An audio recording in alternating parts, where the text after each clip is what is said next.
I'm Autumn Pendleton. And I'm Fia Barger. And we're here to bring you the news you need to know, want to know, and should know to end your week.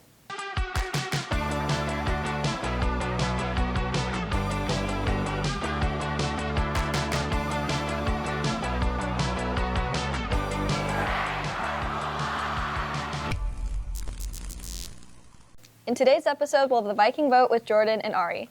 Then, Matt and James talks about the impact the government shutdown may have had on students.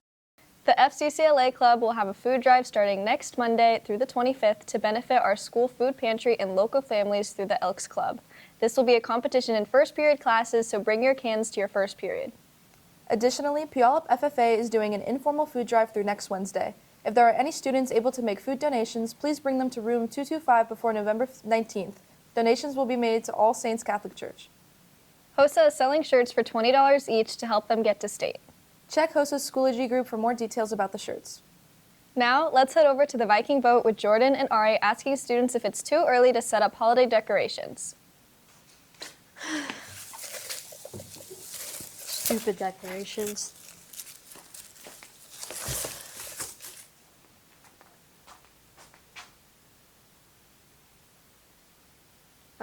Jordan, I think something weird is happening. Maybe you're putting the decorations away too early then. It's the middle of November. What do you mean too early? Well, then maybe we should put it to a vote. A Viking vote. What's up, Vikes? It's Jordan. And Ari, and welcome back to the Viking Vote.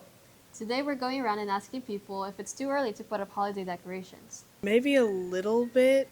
If I were to do holiday decorations, I'd do like some kind of fall theme until at least Thanksgiving. I think it is because there's still Thanksgiving. You have to wait till December. You still have over a month left. So yeah. Yeah, it's a little too early because we're not there yet. Maybe next week. I never think it's too early. I don't know why I think so though. You just have that holiday spirit? Yeah. See, I told you it was too early. Nah, but that's all for this week. Have an awesome weekend. And remember to Stay Purple, Vikes. Thanks, guys. Now let's head over to Madden talking about how the government shutdown could have created an impact on students.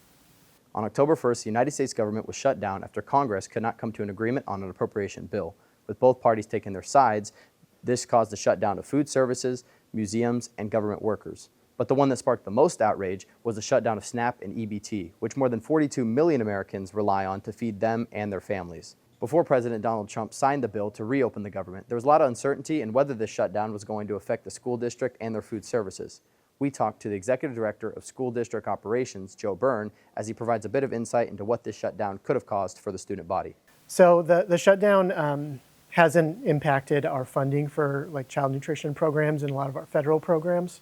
There are contingency funds that are put into place so that when we have shutdowns, the child nutrition program, at least in schools, is not impacted. We get monthly allotments of funding, so we were fully functional through December, is what I had been told during this shutdown.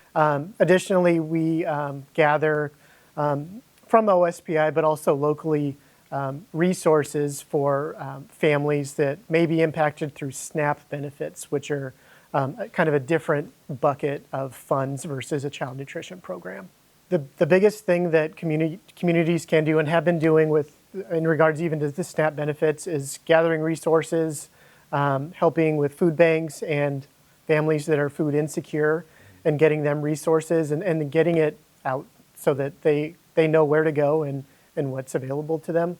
In a government shutdown, if there are families where their parents are furloughed or there's income changes, we have been trying to get word out that if they don't already qualify for free and reduced meal benefits, that any change in family income throughout the school year, such as a government shutdown where maybe a family with military parents is not being paid for a time period, they can apply for meal benefits, and then it'll be good for the rest of the year if it's just based on that moment in time where their income has been impacted. So we're trying to get that word out that there is some resources here that we can help those families with who maybe families got laid off or furloughed or just aren't working or their income's been impacted.